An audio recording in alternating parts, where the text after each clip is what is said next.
Amigos, aquí estamos con ustedes nuevamente para seguir con nuestro programa del Libro del Cielo. Y el día de hoy nos acompaña Elvi. Doctor, Elvi, ¿cómo está? ¿cómo están? Muy Alejandro. bien, hola, doctor. Hola, Elvi. Hola, Alex. Y un servidor. Recordarán que en el programa pasado dijimos que íbamos a omitir una lectura porque era muy larga y no nos iba a alcanzar el tiempo. Entonces el día de hoy vamos a retroceder una lectura y vamos a leer esta, que es la 12:18.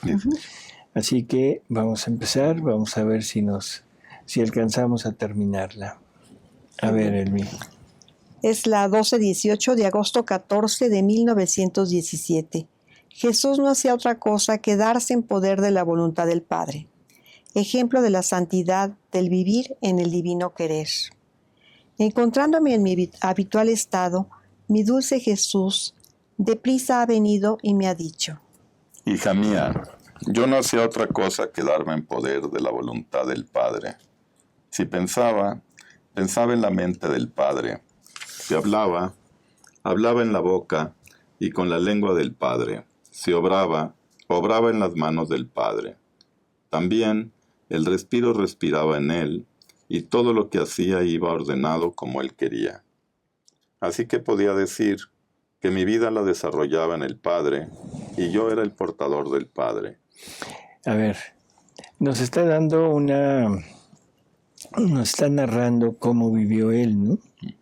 Pero nos está dando una perfecta indicación de lo que es vivir en la divina voluntad. O sea, él no hace nada por sí mismo, sino que todo lo hace, pero en unión o a través del Padre. O sea, está repitiendo prácticamente las obras del Padre.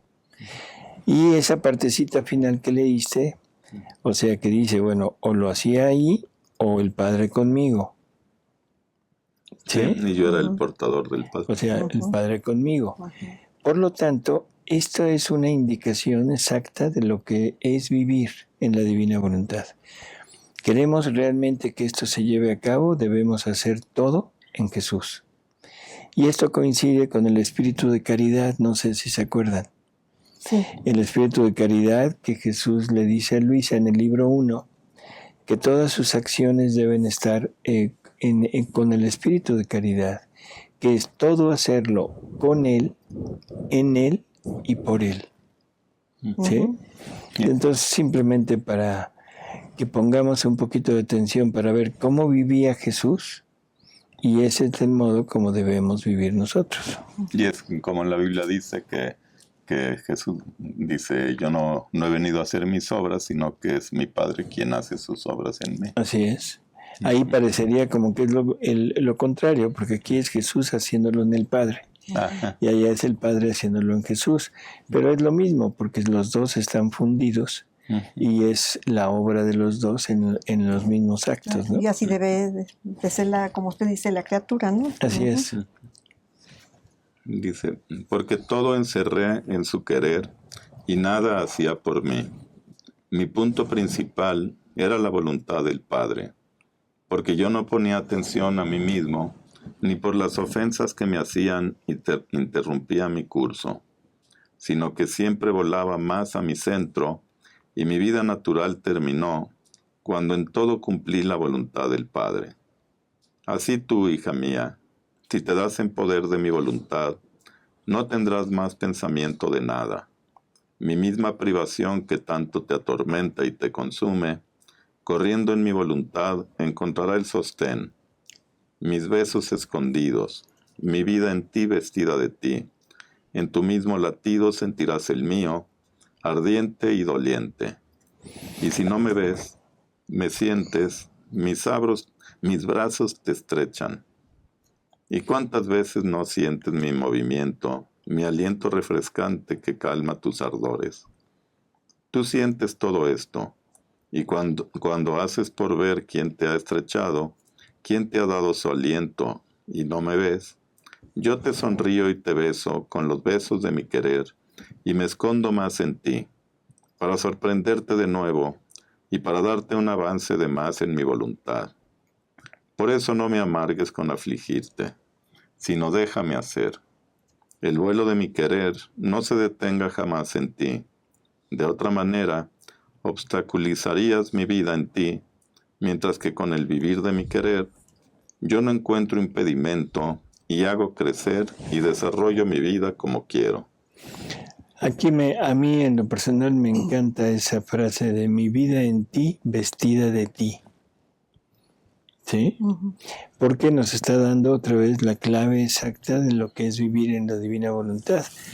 O sea, la vida de Jesús en nosotros, pero con el traje nuestro. O sea, y ese traje nuestro es nuestra humanidad y nuestra voluntad. Así que es perfecto. Somos un guardarropa vivo. Claro. Sí. Bueno, Y uno de los ¿está puntos, bien? sí, uno de los puntos de arriba que creo que es muy importante es que dice, yo no ponía atención a mí mismo. ¿No? Así Eso es bien es. importante. Ni por los insultos, ni por nada de lo que pasaba, él volteaba a verse a sí mismo.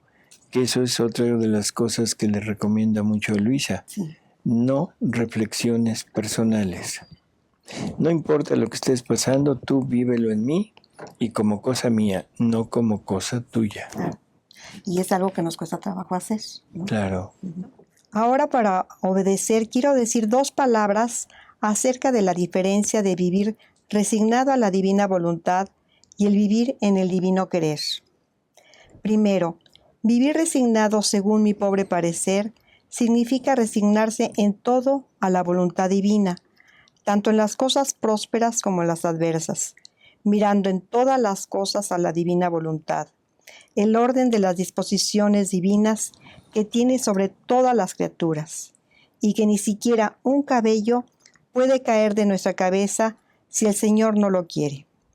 Me parece que es como un buen hijo que va a donde quiere el Padre, sufre lo que quiere el Padre, rico o pobre le es indiferente, porque está contento solo con ser lo que el Padre quiere. Si recibe o pide órdenes de ir a alguna parte para el desempeño de alguna empresa, él va solamente porque lo ha querido el Padre. Pero mientras dura el tiempo de estar lejos, debe tomar un descanso, detenerse para reposar, tomar el alimento, tratar con personas. Por tanto, debe poner mucho de su querer, a pesar de que va porque lo ha querido el Padre. Pero en tantas cosas se encuentra en la ocasión de hacer por sí mismo, por lo tanto puede estar los días, los meses, lejos del Padre, sin estar en todas las cosas especificada la voluntad del Padre. Así que a quien vive resignado al divino querer, le es casi imposible no mezclar su voluntad en lo que hace. Será un buen hijo, pero no tendrá en todo los pensamientos, las palabras, la vida del Padre retratada de todo en él, porque debiendo ir, regresar, seguir, tratar con otros, el amor queda roto, porque solo la unión continuada hace crecer el amor y jamás se rompe. Solo la unión continuada es lo que hace crecer el amor. Aquellas ideas de que el amor, o sea, puede crecer o puede permanecer cuando no hay una unión constante, es totalmente, yo diría, falso, porque la misma lejanía hace que otras cosas penetren en nuestra mente y que sirven de un obstáculo para poder seguir atado al ser querido. Cuando yo me ato a Jesús y permito que el mundo, que las criaturas entren en mi mundo, eso se interpone con el amor a Jesús. O sea, a menos que sean personas muy espirituales, muy piadosas y que tengan las mismas inclinaciones, podríamos formar una especie de, ¿qué será? Comunidad, de grupo, en donde se comparte la misma ansia que es estar con Jesús. Pero si no es así, no importa cómo estemos, no importa lo muy cerca o no, nos van a poner obstáculos y difícilmente podremos seguir adelante. Esto va con la finalidad de entender que el por qué Jesús nos pide que renunciemos a todo, incluso a nuestras virtudes. Porque siendo cosas humanas, se interponen entre Él y yo. Si no son virtudes, si no es simplemente un trato común con el prójimo, también eso es mucho más, ¿cómo diríamos? Más fuerte, porque es un trato continuo y siendo que todo eso es miseria y las miserias nos pertenecen como naturaleza, nos jala más la miseria que lo regalado, nos jala más la naturaleza que lo que es un don. Por eso es que Jesús nos pide que renunciemos a todo. Y todo el mundo piensa que Jesús es como muy, ¿cómo diríamos? Como muy exigente, como que nos está queriendo tener nada más con Él. Pues sí es cierto, así es. Pero ahorita, cuando el alma empieza, Él quiere que se despegue, que se desapegue de todo, porque le da celos, el que tome otros placeres, otros gustos, cuando es de voluntad humana. Pero una vez que el alma ya la tiene segura con Él, que esa alma ya se adhirió totalmente a Él, entonces Él mismo va empujando a la criatura para que tome un determinado placer, determinado, no sé, gustos, incluso convivir con otras personas, porque dice que entonces ya no le da celos, porque ya sabe que si lo toma porque Él lo quiere. Y si Él no lo quisiera, el alma está dispuesta a no tomarlo. Pero es curioso, ¿no? Sí. Pero sí hay que entender, Jesús lo que quiere es nuestra felicidad, pero para la que fuimos creados, no la felicidad que nosotros hemos buscado como alternativa. Y como alguna vez nos dijo, las virtudes que uno tiene y que tiene que desapegarse de ellas, que quitárselas, probablemente se conviertan en el mismo tipo de virtud, pero en atributo, ¿no? Claro. Sí, o sea, no se trata de quitársela. A veces cuando uno dice esto, la gente dice, ¿cómo? ¿Sin Ya virtudes? Claro. No, es quitarse la práctica de la virtud. ¿Sí? Y en ese momento, quitándome la práctica de la virtud, permito que la acción de Jesús ingerte mi práctica de virtud con su virtud, que es el atributo divino. Dice, porque solo la unión continuada hace crecer el amor y jamás se rompe, y la corriente de la voluntad del Padre no está en comunicación continua con la corriente de la voluntad del Hijo. Y en aquellos intervalos, el Hijo puede habituarse a hacer la propia voluntad. Sin embargo, creo que es el primer paso hacia la santidad. Este es otro punto interesante. O sea, cuando se obedece, cuando se practica una virtud, toda la atención está en practicar esa virtud. Pero en las otras, en todo lo que sale de ahí, no lo tenemos como algo propio. Por lo tanto, como que lo vamos dejando. Así que necesitamos entender que es todo, totalmente todo lo que necesitamos quitar y llegar a ese punto final, que es muy, muy importante, que es, o sea, esa identificación total con Él. Claro. Muy bien. Dice, segundo, vivir en el divino querer. Quisiera la mano de mi amable Jesús para escribirlo.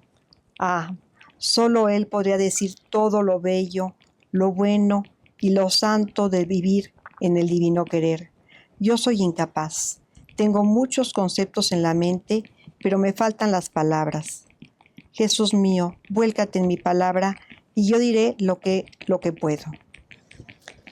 Vivir en el divino querer significa inseparabilidad, no hacer nada por sí mismo, Porque Espérame, porque esto hay que irlo viendo. En la virtud es la persona que actúa y está dedicada a seguir una virtud, está atenta a seguir esa virtud. Y en ocasiones el seguimiento de la virtud nos separa del pensamiento de Jesús. No sé si se entiende. Sí, cómo no. Por ejemplo, yo me imagino a alguien que está practicando la castidad y cuando le vienen esos impulsos, ataques, como lo queramos decir, en que va en contra de esa castidad que está practicando, toda la atención está puesta en mantener y en luchar, ¿sí? Con la castidad. Pero la presencia de Jesús como que se aleja por el estar practicando la virtud. Cuando estamos en la divina voluntad, en el querer divino, ya no hay que pelearse con la virtud.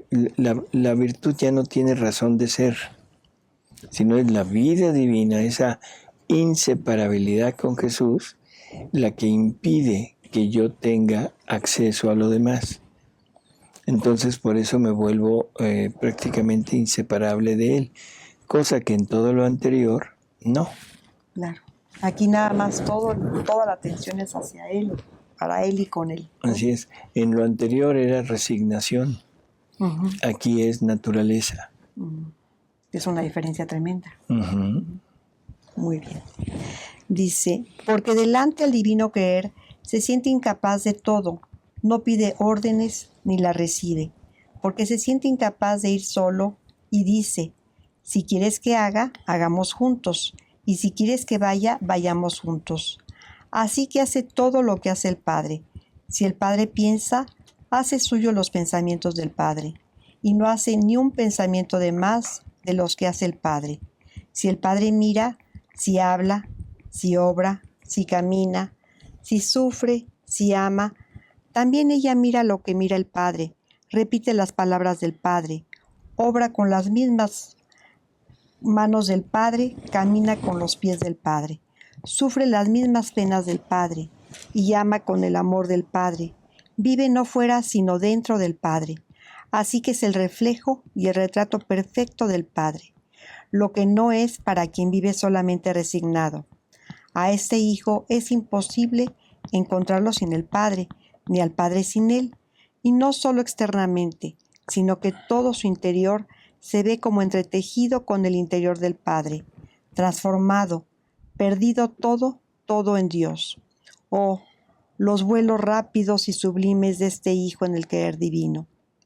Este querer divino es inmenso, a cada instante circula en todos, da vida y ordena todo, y el alma, espaciándose en esa inmensidad, vuela hacia todos, ayuda a todos, ama a todos, pero como ayuda y ama al mismo Jesús, lo que no puede hacer quien vive solo resignado.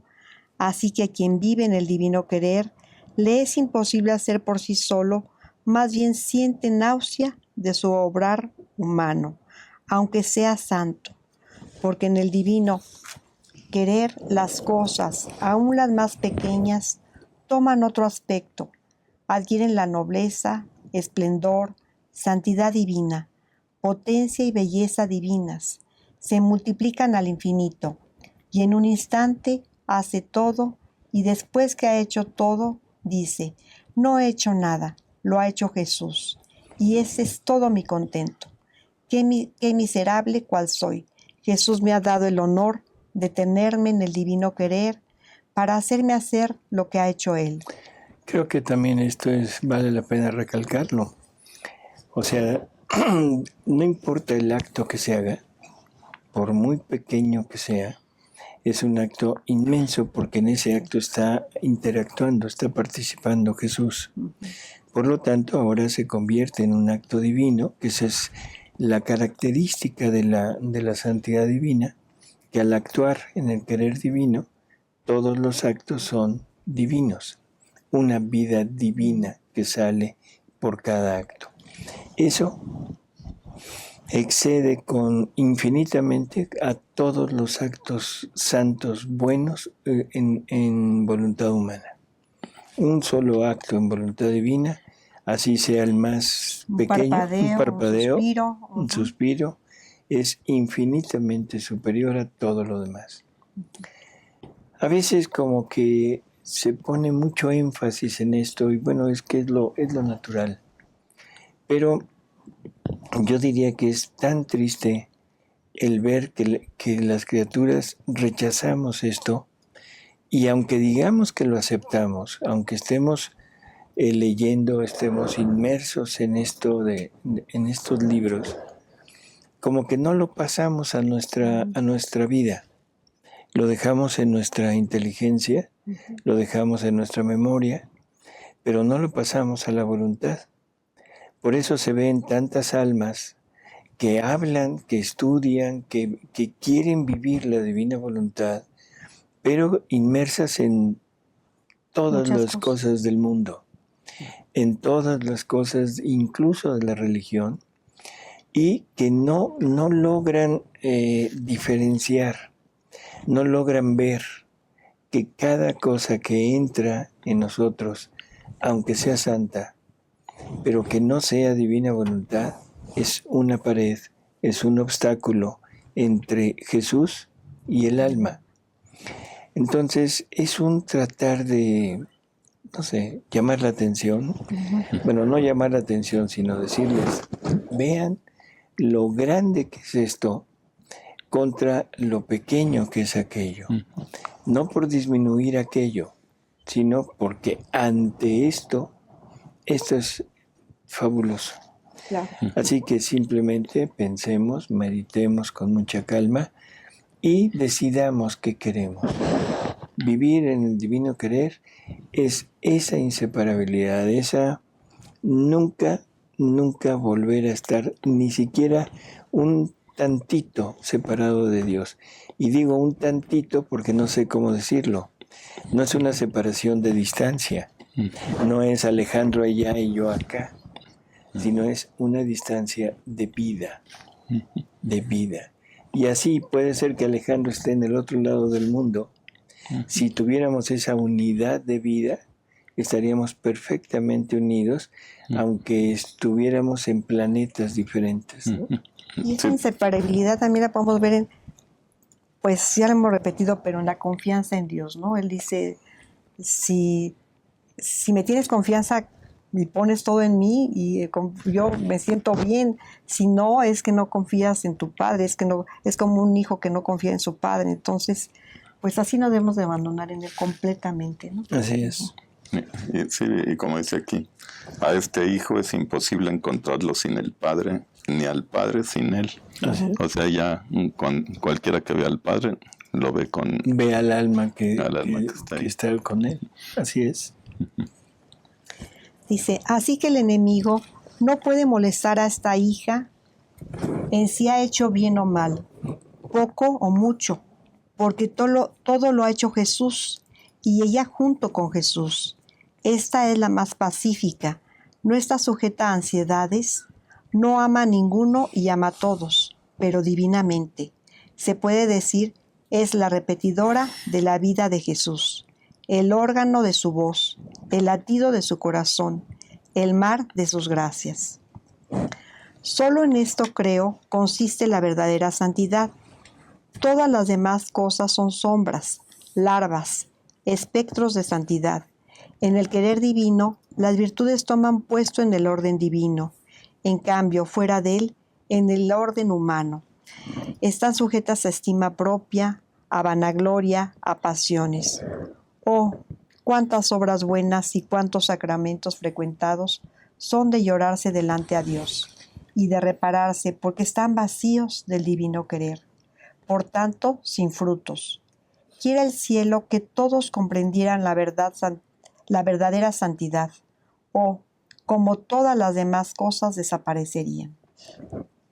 Por tanto, muchos se encuentran en el camino falso de la santidad.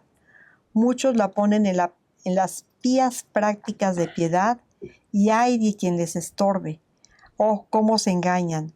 Si sus quereres no están unidos con Jesús y también transformados en Él, lo que es continua oración, con todas sus pías prácticas, su santidad es falsa, y se ve que en estas almas pasan con mucha facilidad de las pías prácticas a los defectos, a las diversiones, a sembrar discordias y a tantas otras cosas. Ese es otro punto que es notorio y que lo hemos experimentado todos, lo hemos visto todos, como un alma, por muy, como diríamos, entregada que esté, cuando no se une en este punto a la divina voluntad, al querer divino, es sujeto a cambios,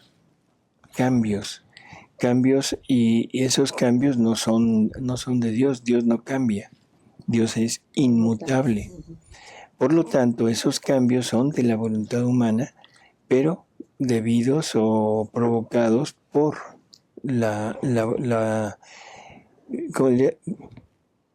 No sé qué palabra podríamos poner, pero esa veleta que es nuestra voluntad, que se cambia de un lado a otro.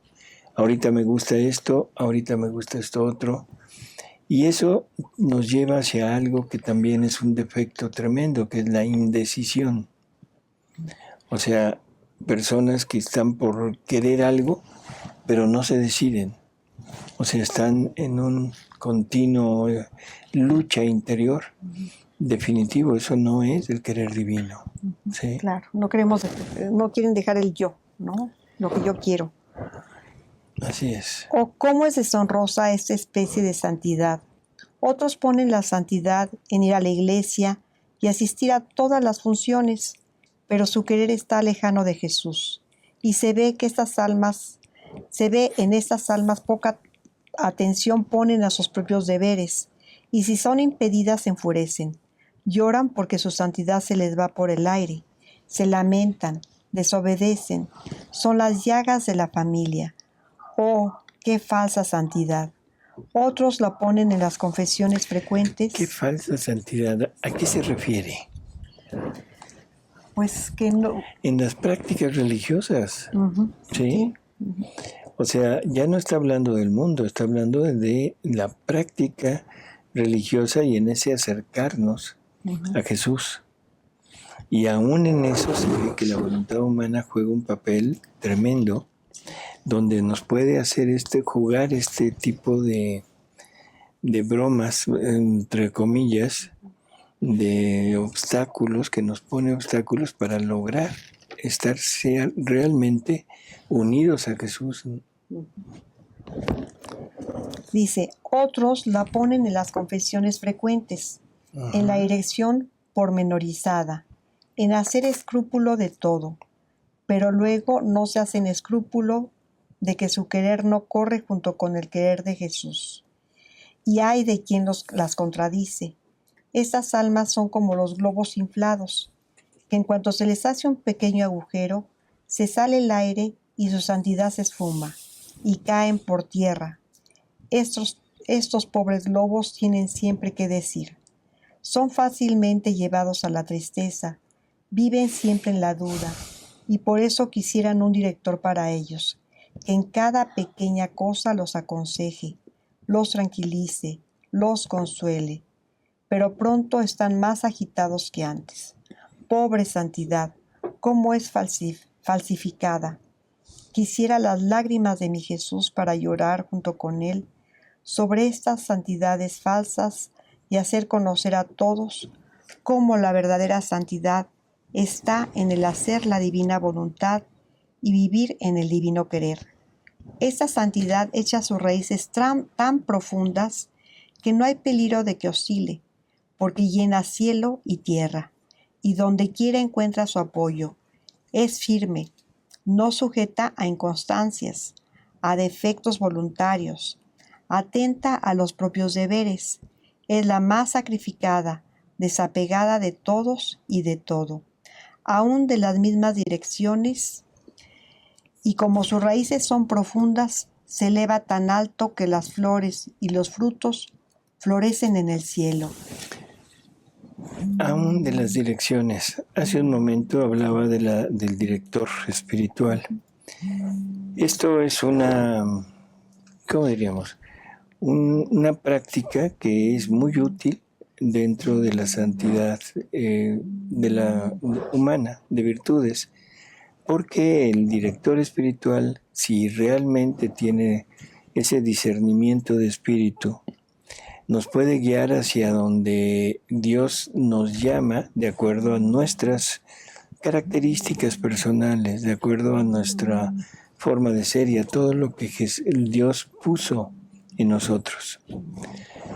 Pero ese director espiritual, obrando, actuando con un alma que vive en la divina voluntad, le va a servir de freno, porque no conoce el mar inmenso de la divina voluntad. Entonces, si no lo conoce, ¿cómo puede guiar a un alma en este camino? Hay una lectura que en el libro 13, donde habla de una barquita de luz, ya a veces lo hemos mencionado. Y es muy curioso porque Jesús le pone exactamente lo que hace Él con el alma. Luisa describe una barquita de luz toda también en un mar de luz, y que de repente esa barquita se sumerge y se pierde de vista y después emerge otra vez pero en el mismo lugar, que de repente hace unos giros, navega por muchos lados pero vuelve al mismo punto. Nos está dando a entender que solamente Él conoce las necesidades del alma y la va llevando por donde necesita, pero en el ambiente de la divina voluntad, no en el ambiente de la santidad humana. Por eso es que cualquier dirección espiritual, Jesús trata de darnos a entender que no es conveniente. ¿Sí? Dice, y está tan escondida en Dios que la tierra poco o nada ve de esta alma. El querer divino la tiene absorbida en él. Solo Jesús es el artífice, la vida, la forma de la santidad de esta envidiable criatura. No tiene nada de suyo, sino todo es en común con Jesús. Su pasión es el divino querer. Su característica es el querer de su Jesús.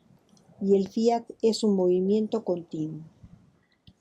En cambio, la pobre y falsa santidad de los globos está sujeta a continuas inconstancias. La pobre de los y falsa santidad de los globos. Creo que volvemos a lo mismo. No es una crítica, de veras, en verdad, se los digo. Pero es triste ver a estas personas que con sus prácticas religiosas va poco a poco como elevándose, sintiendo que ha ganado algo. Y ese ganar algo, o sea, prácticamente desvirtúa la acción de esta alma, ¿no? Así que tengamos mucho cuidado. El orgullo, la soberbia, es muy fácil que entre, sobre todo en lo espiritual. Y cuando hay personas que están muy cerca de, digamos, de algún sacerdote, de algún grupo de personas muy comprometidas con Dios, esa forma de actuar, no digo fingimiento, pero esa forma de actuar hace que la gente se fije en ellas y empiezan como a elevarla. Y eso es veneno total para esa alma y para los que la rodean. Sobre todo si hay algún sacerdote que esté muy junto, muy cercano. Esas almas dan apariencia de santidad, pero una apariencia de santidad que va a ir mezclada con un poquito de levadura humana y que desgraciadamente se la van a inocular al sacerdote. Es al revés. Nosotros pensaríamos que el sacerdote va a influir sobre la persona, pero no.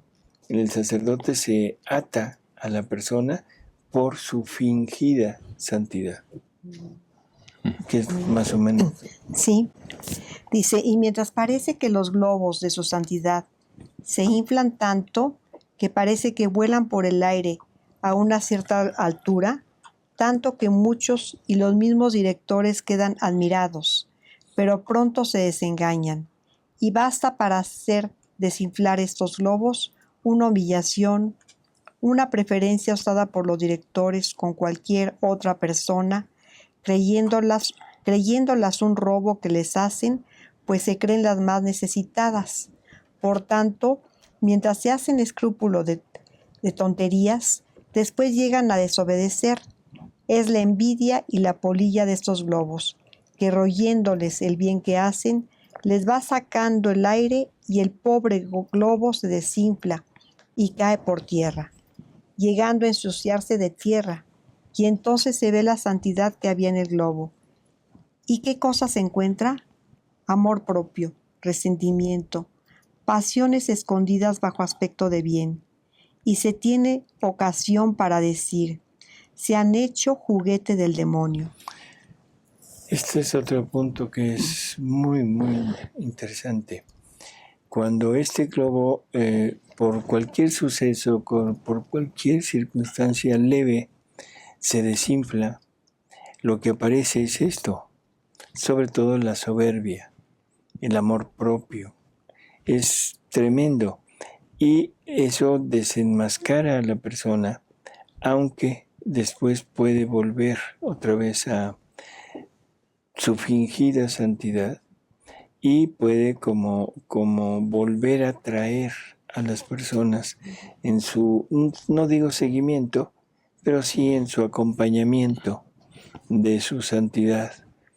Así que estemos muy alertas, primero en no caer en esta santidad y segundo en nunca, nunca seguir a nadie por muy,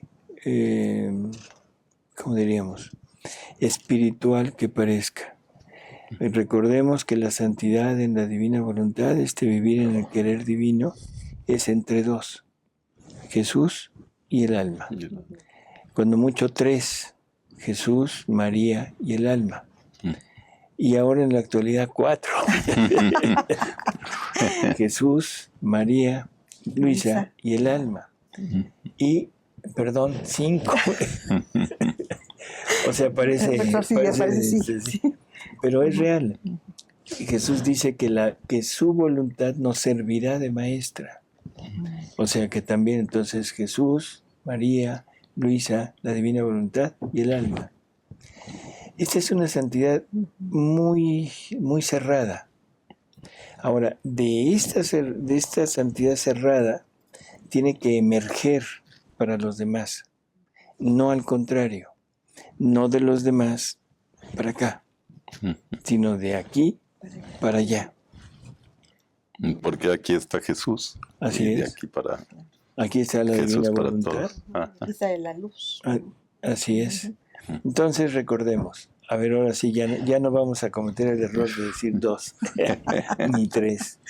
Sino es Jesús, María, Luisa, la divina voluntad, Luisa y el alma. Y el alma. Muy bien. Dice, así que de toda la santidad no se ha encontrado otra cosa que un amasijo de defectos, aparentemente disfrazados de virtud. Pero ¿quién puede decirlo todo? Solo Jesús sabe los males peores de esta falsa santidad, de esta vida devota sin fundamento, porque está apoyada sobre una falsa piedad. Estas falsas santidades son las vidas espirituales sin fruto, estériles, que son causa de hacer llorar. ¿Quién sabe cuánto, a mi amable Jesús, son el mal humor de la sociedad, las cruces de los mismos directores, de las familias? Se puede decir que llevan junto a ellos un aire maléfico que daña a todos. Oh, qué diferente es la santidad del alma que vive en el querer divino. Estas almas son la sonrisa de Jesús. Están alejadas de todos, aún de los mismos directores. Solo Jesús es todo para ellas, así que no son suplicio para ninguno. El aire benéfico que poseen embalsama a todos. Son el orden y la armonía de todos. Jesús, celoso de estas almas, se hace actor y espectador de lo que hacen. Ni siquiera un latido, un respiro, un pensamiento que Él no regule y domine. Jesús las tiene tan absorbidas en el divino creer que difícilmente puede recordarse que viven en el exilio. Esto es hermoso. Que es la vida del cielo en la De tierra. O sea, que Jesús le ha dicho a Luisa en muchas ocasiones que por qué no quiere aprender a vivir de cielo desde aquí. Y esa es como nuestra meta, Claro. vivir en el cielo desde aquí. Igual que Adán. Adán vivía prácticamente en el cielo porque el paraíso terrenal era él, y ahí estaba Dios, ahí se paseaba Dios, ahí Dios conversaba con él. Así que era vida de cielo. No va a haber diferencia entre el cielo y la tierra.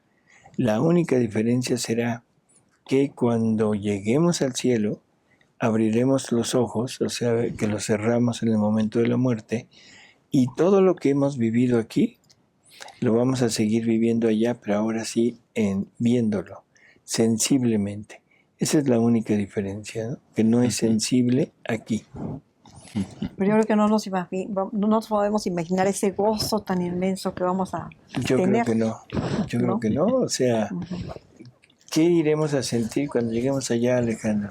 No sé, pero me imagino que este camino no es ir hacia adelante, sino ir hacia atrás, regresar hacia Adán. Bueno, regresar, perfecto. Es un retroceder. Ir dejando todo lo que fuimos agarrando en la vida, Claro. Así es. como desaprender. Así es. Y creo que tienes razón. O sea, si vemos la historia del hombre, o sea, cómo se va llenando de cosas y va alejándose de Dios. Cuando empieza un amaestramiento ya hecho, bien dirigido al pueblo judío, es un empezarle a pedir que vaya dejando las cosas. Todo lo que ha ido adquiriendo en tantos siglos, ahora le pide que lo vaya dejando y se va acercando poco a poco hacia el hombre aquel primero, en que va vaciándose a sí mismo. Cuando llega Jesús nos ayuda todavía más dándonos los sacramentos, ¿sí? Dándonos los mandamientos, dejándolos como base de la doctrina y todos los consejos evangélicos para ir retrocediendo, quitándonos lo nuestro, todo lo que hemos adquirido, incluso en la parte espiritual, lo tenemos que ir dejando para llegar a aquel punto del Adán inocente. Hacer la criatura que Dios crió. Que Dios creó, exactamente. Para su correspondencia de amor. Así es. Pues bonita lectura, ¿no? Muy hermosa, Muy muy bonita lectura. Y larga. Nos llevó prácticamente todo el programa. Sí. Así que amigos, gracias por estar con nosotros.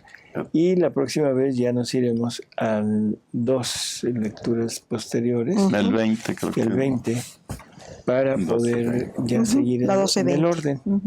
Así que, Elvi, muchas gracias por doctor. estar. Gracias. Alejandro, Gracias, gracias por... Gracias.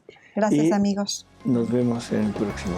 A seguir leyendo el libro del cielo y pedir por que este divino querer se extienda por todas partes.